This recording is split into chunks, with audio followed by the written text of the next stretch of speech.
Now in this video, my wife and I are going to talk about the 3 types of listening. Now this is crucial. This is something that I took away from life coaching that just completely changed my life. I was already a pretty good listener. I'm not a person who likes to talk a lot. Julie's going to share a story with you about, she just told me a few minutes ago about how blown away she was. She was actually freaked out about how I was actually a good listener when I came home from coaching school. But before that, I had a mentor who told me to be interesting, you need to be interested. And I never could, think about that. And it was weird because you think you want to talk, right? You want a conversation, you want to, but if you step back and you just let the person talk, people really care a lot about themselves. You've ever heard of the radio station WIIFM? What's in it for me? Oh, no, I didn't hear that. You like that, huh? Yeah. You're dating myself, radio stations, But anyway, people really think about themselves. So if you let them talk, and unfortunately, a lot of people are lonely. They don't have anybody to talk to. So if you give them that space and let them talk and let it get off their chest, they're going to like you. And you're like, spoke for half an hour, you said 2 words, and they're like, boy, he's a really great guy. And that's what happened at the restaurant. My brother would be in the front. He'd always be talking. People really just wanted to talk. They'd go back to Gino. So Gino was the psychiatrist. They'd all come back to me and tell me their problems, and I wouldn't say anything. And they're like, boy, your brother's a really cool dude. I never said anything. So that's so great about listening. So the 3 types of listening. One other thing, too. God gave us 2 of this and 1 of this. Let's use that in conjunction. Listen more than talk. It's like 80% listening and 20% talking. If you can keep it at that, believe it or not, you're going to be a great listener and you're going to build that rapport with people. So what's the first type of listening? So the first type, Gino, is informal listening, and that's basically what, when I'm trying to get the weather, I'm looking on the computer, I'm listening to the forecaster, he's telling me what the weather, I'm getting information. I'm not really looking at his body language or what really he's saying. I'm just getting facts. I'm just getting information. And I'm wondering too, is when you were in the restaurant, were you just getting that information from the people in the back, or were you really listening? That's a good point. I'm not sure. Now that From you my say story that I'm going to share, I'm actually knowing what it was. Share that with you in a minute, though. It's funny that she says that because I don't know. Maybe I would just want to listen to people. Maybe I was just bored in the back. Maybe I like that camaraderie. I was lonely in the kitchen working on the chickens, and I just wanted to speak to somebody or actually talk to somebody. It's all about relationships. So if you can listen better, your relationships are going to be much better. So what was your story? Well, okay, now we're going to go into active. Let's go into active listening. Before we get into that, she calls it informal. I call it subjective. Right. It's the same thing. Yes. But anyway, are you doing this? Start talking to me. So the story was that I was pregnant. Wait, hold on a second. When did it happen? That's subjective listening. I'm jumping in. She's not even finished. If you're thinking about something to say before she's done talking, you're subjective listening. It's on your agenda. You're not worried about her agenda. So be careful with that, because people who are like that can't connect. There's no rapport building. That is not where you want to be when you're in a real estate deal. You want to listen to the other side. You want to be open to what they're saying. Don't think about what your next question is going to be. Be present, listen to them, have that body language, be locked in. Don't be thinking about what you're going to say next. Next one. Ready? You want me to tell my story? Yes. Okay.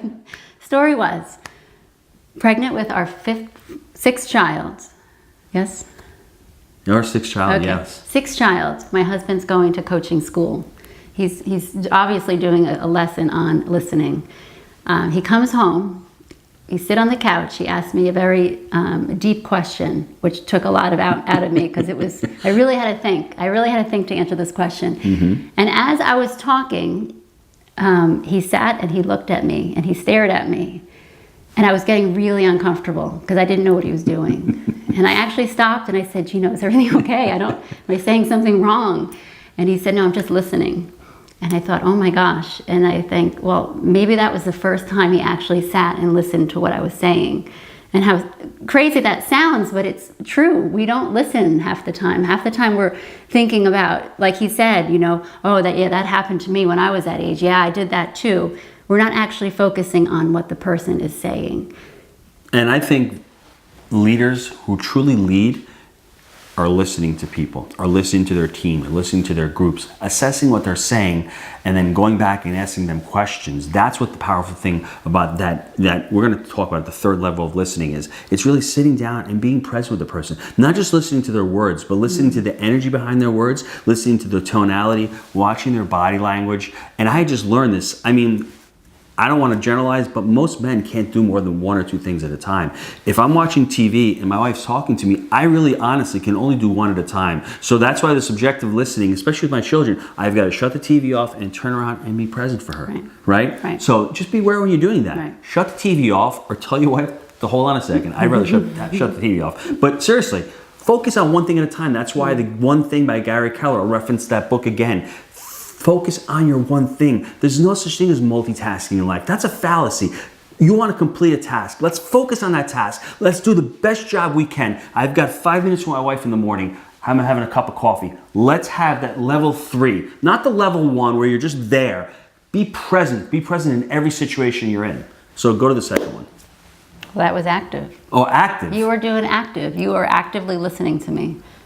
But, and that's why I wonder, when you were in the restaurant, were you actively listening to those people talking to you all those years? Or were you just listening to their facts and hearing them and not knowing what to say? Maybe you said something here and there. Well, that's great because that comes with the training. So when you get trained to be a life coach or you do any kind of personal development, I think that's a skill. Just like anything else, asking empowering questions is a skill. So I was probably active listening, but I didn't know what to hear. When I'm back up in New York, I'm always talking to people. I let them talk and I hear the word a lot from people and I talk about business all the time and relationships and people like, I'm trapped at my job. I hear these words now and they just triggers me. I'm like, wow, I didn't pick up on that 5 years ago. And it's a recurring theme in a lot of people. And if you listen to it, there's a lot of patterns in people. So the active listening is, I'm sure, what a lot of you out there are doing. But let's go to the third one. The third one is intuitive. That's where you really lock in. And I think that's what I did the first time I really did at coaching school because I asked her a question and then a good question begets another good question, which begets another good question. And the better questions you can ask, the better answers you're going to get and the more fulfilling your life is. So what's the third one? Well, the third one is intuitive. And I think maybe you were getting at that as well, where that's kind of, you're even deeper than not just listening to what you're saying. You're also, what's behind that? What are you meaning behind those words? Because there's usually more to it, right? So you're looking for, patterns of words that you're saying. You're looking for the words that you use. Like you said, what did you say just before? People are... It's all about them. No, they're stuck. What did you say?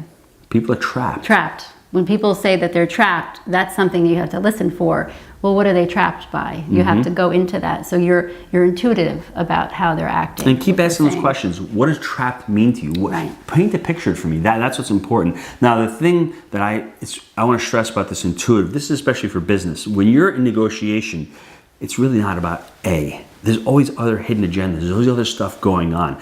When you're looking to, buy a property from a seller who's motivated, really become intuitive. Speak to the broker, build rapport, ask those questions, and then be quiet and listen because people love to talk. And you'd be amazed to know why the seller is selling. He's motivated, but why? Well, my kid is sick. I can't pay the medical bills. Or you know what? I'm doing a 1031. I need the money today. Or you know what? I'm just burned out. I hate this place. Or you know what? I can't pay the mortgage. Whatever it is, if you have that intuitive listening, you can be quiet. You show empathy or sympathy for their situation, but let them talk and be intuitive. And that's how you're going to connect with people.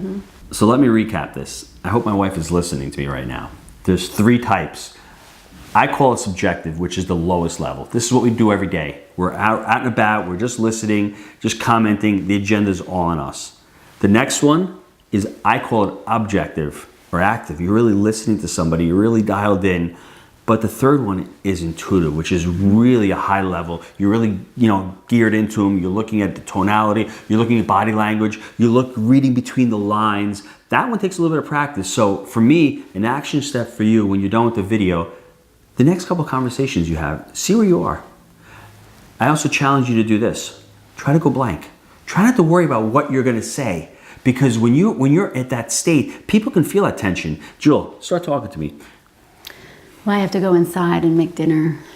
The kids are hungry. Okay, go ahead. Do you see, my tension's not at her right now. I'm subjective. I'm just not paying attention to her. She feels that. There's no connection. There's no relationship there. So have that action plan of where you are. And it's okay if you're at the subjective level. We've all been there. The idea behind all this training, behind life coaching, is to raise your awareness of where you are today, and to grow and to be a better person and to be a smarter person and to be more engaged and to be, the relationships is what life's all about. If you have great relationships in life, you're gonna love life.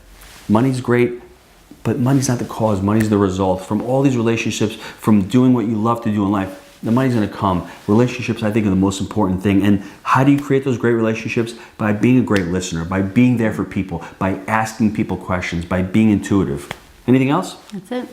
That's it, I can't believe it. See, she's listening right now. She listened to what I had to say. So we wanna thank you for watching this video. If you have any questions or any comments, leave them down below in the box. We'd love to answer anything. Thanks again, guys.